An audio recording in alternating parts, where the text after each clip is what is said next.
Hey everybody, thanks for being here. This week, we're near Portland, Oregon on the Columbia River near the mouth of the Sandy River for spring and summer Chinook salmon. If you want to learn how to catch more fish, stay tuned. I'm Justin Wolf and this is Angler West Television.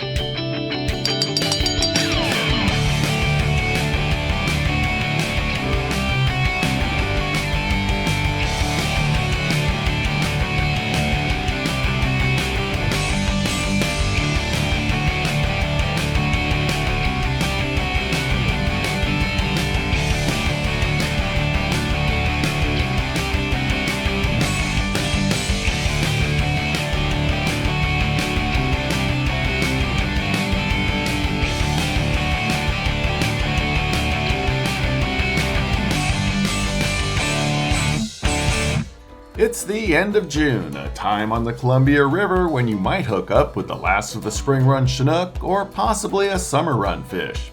We're just upstream from Portland, Oregon at the mouth of the Sandy River, a well-known area to hold fish and a great place to fish spinners behind a 360 flasher, either tipped with coon shrimp or fish naked with scent. With any luck, we'll hook up with some high-quality Columbia River salmon. We launched near first light with Jason Hambley. So we're out here on this Columbia River this morning. We're putting in here at the Chinook Landing boat ramp. It's the last day of the season, so there's quite a few people here. Go out and try to catch some of these summer Chinook that are heading upriver. Well, so I don't know whether they base it off of the run forecast and it's kind of falling a little short of that, or if they're giving the commercial guys a little bit of a season. I'm not sure what their rationale is, but I know they shut it down a little bit early for us this year, and it's kind of been, they've kind of had this whole season butchered up a little bit, but I guess we got to take it when we can get it and hope for the best. So we're taking off out of Chinook Landing and we're going to head upriver, and we're going to fish a kind of a little soft inside area here up just below the mouth of the Sandy River on the Oregon side. There's some guys out here anchored up in different various spots, but that area up there seems to be productive this time of year. They're kind of holding up there. I don't know whether it's the cold water from the Sandy dumping out or if it's just the Sandy's getting lower and some spring Chinook are held up in there as well as some summer Chinook. So whatever the case, there's some fish there and we're going to go try to catch one. Well, we're here today to try to intercept summer Chinook salmon and springers that are held up on their way to the Sandy River. This is an inside bend. You can see there's heavy current out here in the channel here, but where we're going to be fishing, it's softer and we've got the cold water inflow from the Sandy. So hopefully there'll be some fish piled up in here that we can stick and put in the box. This time of year, the water temperature is warming up a little. It's running about 65 degrees. And so we're running a lot of spinners, some super baits, but more spinners than anything. And with that, it's a good idea too to load it up with like the salmon slammer gel or the garlic bait sauce. Anything with that garlic potent smell helps a lot. And I try not to gunk up the blade a bunch. What I'll do is I'll usually just put it on and just go on the tubing. A little bit goes a long way. This blade's just a gold Salmon. It's a 3.5 spinner. It's the Mexican hat color, which is usually a pretty productive one. And we got, on the rods here, we got several different ones made up we got a couple with prawn spinners and a couple other colors too. We'll mix it up and then see which one's kind of producing and go with that one. This one we're running a coon shrimp behind a spinner, and instead of using treble hook, we're using 2 single hooks. Copper Mexican hat sort of color. It's always a good choice. We're gonna go, Nick, go 25 on the bow rods. We're gonna go 25 up in the bow and then 30 feet off the back. We got a jacker on this side.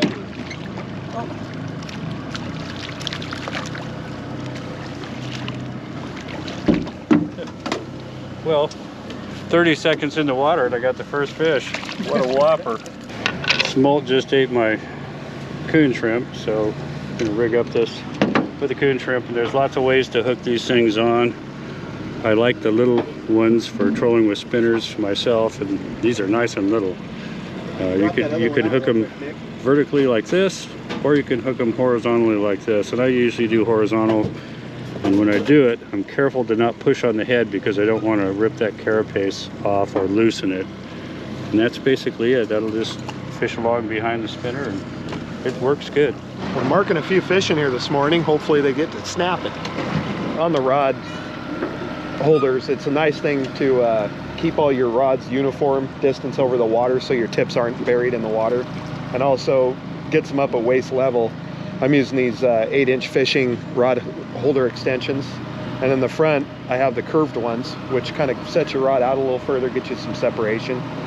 Makes it nice when you're taking the rod out of the rod holder. It gets it right up at waist level. Everything's just easier to get to, and it's quicker release with the full B rod holders, and it's just a nice setup on the boat. It makes it a lot easier to manipulate everything. And then in the back I have the 18-inch that extends out a little bit, and that gets the rod out away from the deck and keeps your tip out where you need it. It's good. It's a great setup. It's really works well.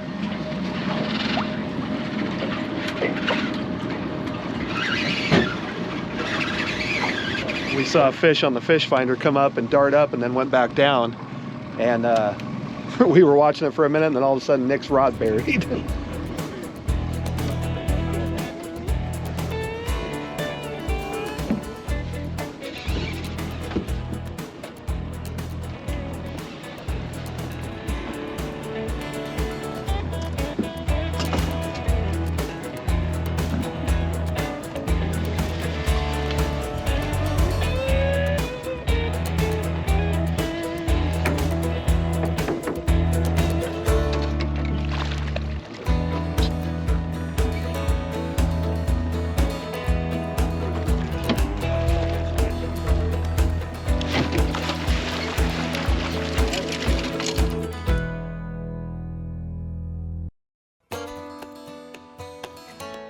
Welcome back to the Columbia River. I'm Justin Wolf. We're salmon fishing with Jason Hambley, George Crum, Nick Borer, and Ron Hawes. And so far, Nick has the first fish in the boat, but it's not going home with him.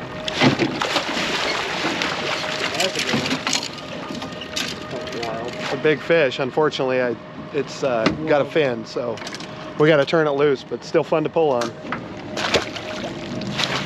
Came on a 3.5 spinner with no shrimp on it.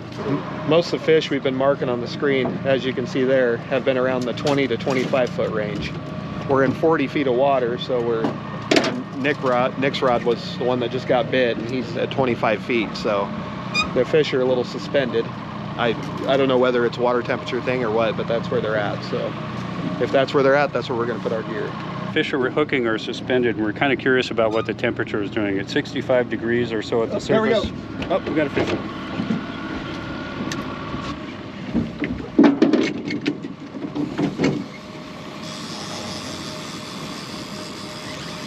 Well, this one I'm running a little lighter lead on it, and I put this one out about 40 feet. So this one was a little deeper, but that's my guess is it was probably fishing around 30 feet.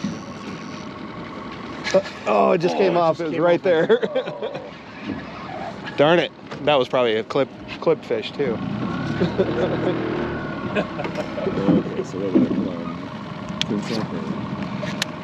That one there came on the plain spinner as well. That 3.5 Mexican hat. That's 2 on that this morning. Definitely seems to be working. Okay, so we just lost that fish. So it's 2 bites we've had in the past 15 minutes or so, and we're a little curious about what the temperature is doing. It's 65 degrees at the surface. So we're gonna use this Fishhawk TD and send it down to the bottom. We'll bring it up, and then we'll be able to scroll through in 5-foot increments to see what the temperature is at depth. And there may be a reason that those fish are hanging out down there at about 25 feet. We'll find out. Down she goes. We just wind it back up. Yeah, let's see what we got. So now we're just going to hit view. That's a surface temperature, 66 degrees, down 5 feet, 10 feet, 15 feet. Still pretty warm down there. 20 feet, 25 feet. Pretty consistent temperature all the way down, so it's probably not a temperature thing. So it's actually a little warmer down at depth than it is right at the surface. Interesting. Well, I don't know how to explain it. For some reason they like that depth.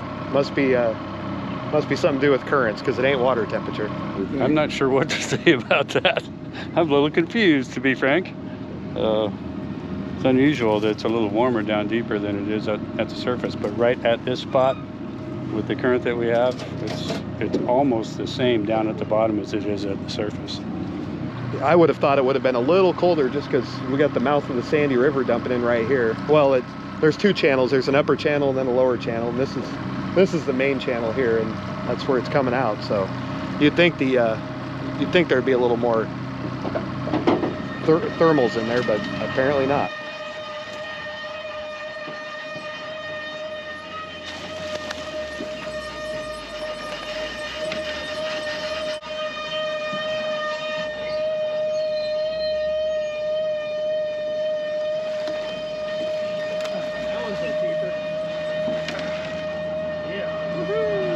No, it's got a fin. Oh, does it? Yep. Oh. Looks like the seal got a hold of that one. It's got a little mark on its back. I thought it was clipped at first, and after further examination, it is not.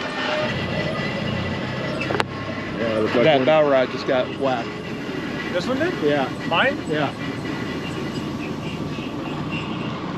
I didn't even see it.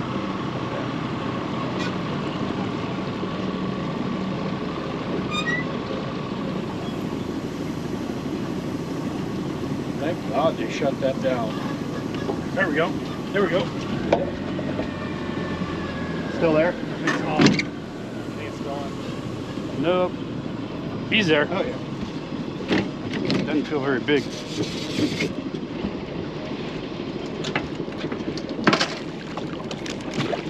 What do we got?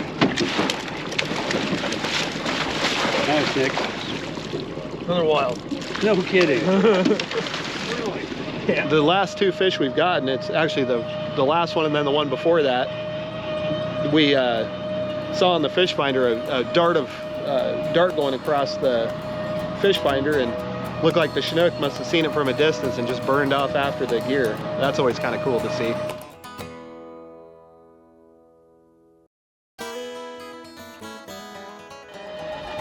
Despite the incredibly annoying noise from the close-by gravel elevator, the salmon have been biting our 360 spinners well. In summer, conventional wisdom says that the fish hold at the mouth of the Sandy because of the cooler water.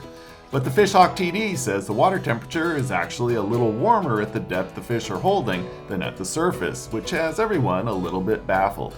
But regardless of temperatures, the fish are still liking our spinners fished naked, but with a thin coat of ProCure Salmon Slammer, which is a combination of fish oils and garlic, which seems to be key. And when the fish want garlic, experienced fishermen know they better have some garlic on board. I'm going to help him out. Every fish we've had's been on garlic, and Jack's got anise in his boat, so we're going to throw it over there real quick. Perfect. All right. Thank you. Yeah.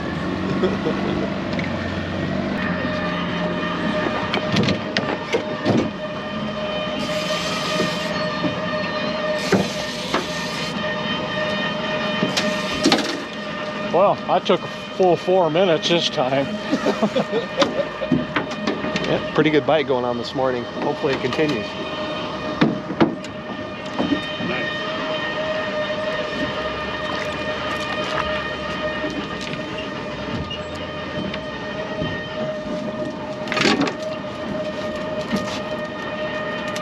Maybe this one's gonna clip. I hope. I'd say the odds are getting in our favor.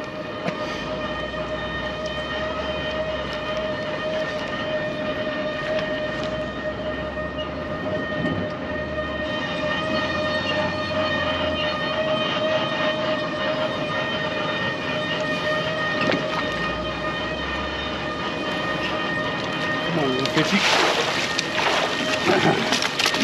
What do we got this time? Can't see it. Looks like it's a keeper. Keeper! Holy cow. Nice. Let me go keep slack here. Nice. Finally.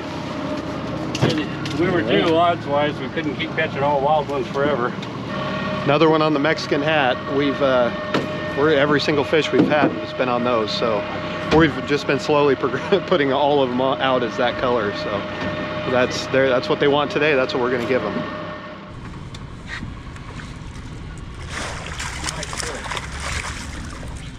Wild.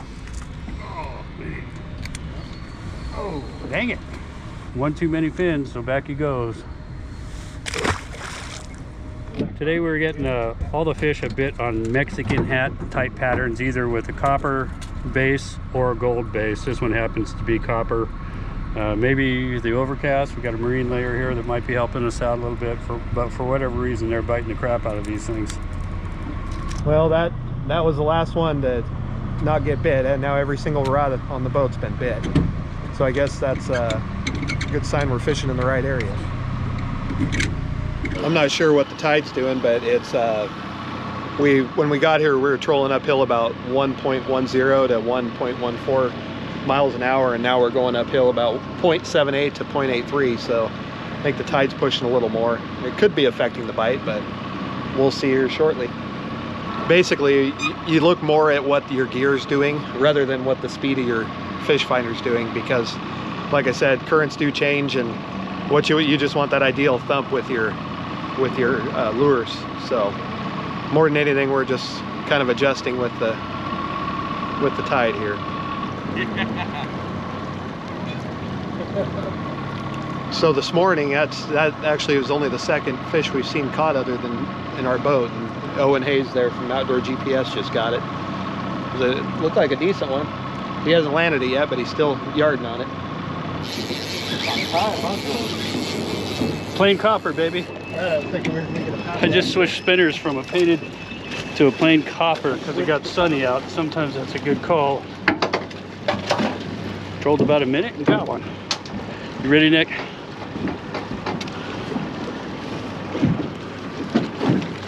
Feels like a good one.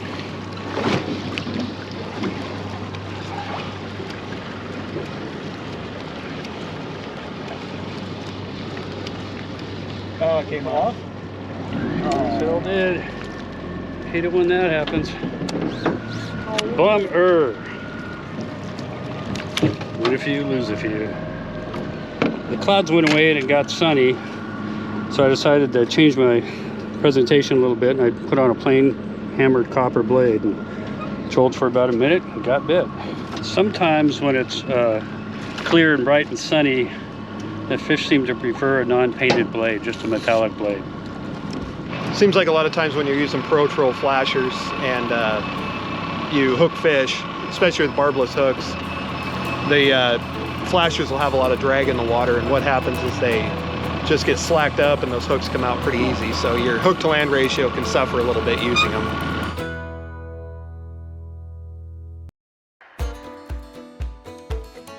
Welcome back to the Columbia River. I'm Justin Wolf. We're putting together a fantastic day of salmon fishing with Jason Hambley with just a basic 360 spinner setup with Salmon Slammer Super Gel, which the fish really seem to be keying in on today.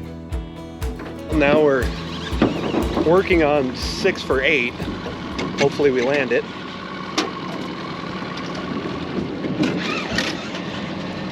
That's nice a whopper. Fish.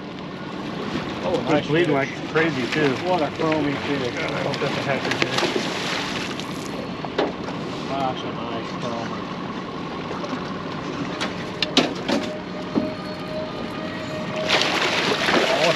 Oh, that's cold. Come on,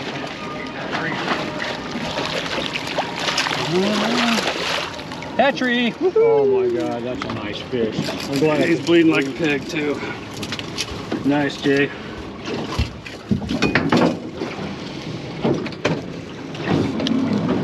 Good thing that's a hatchery fish. Yeah, because that's a dead one. Bloodbath. Nice, Jay. Look at that. That's a good one.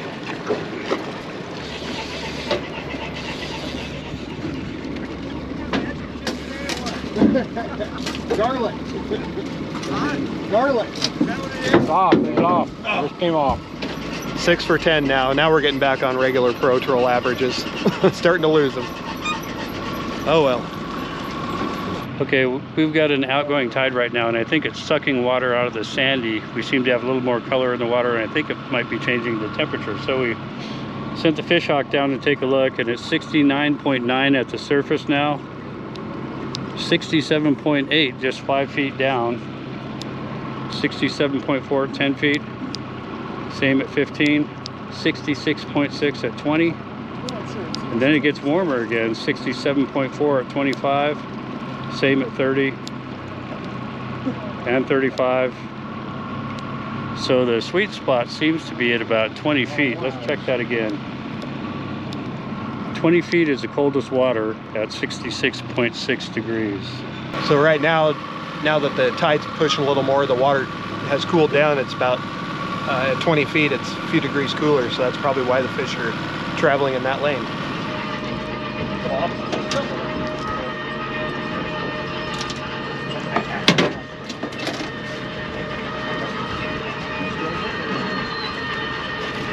Nice.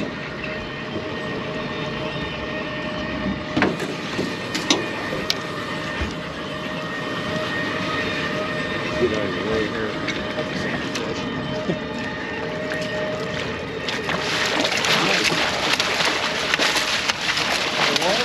I don't know, I'll hold still.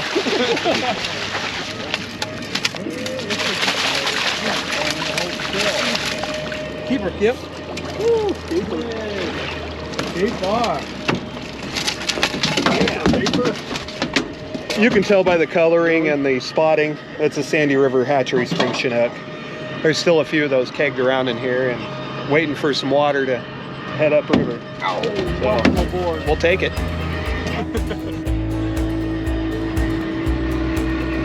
Yeah, you can just tell by that coloring pattern in there. It's the Sandy River Springers just have a unique color pattern to them. I mean, not 100%, but more likely than not, it's going in that river.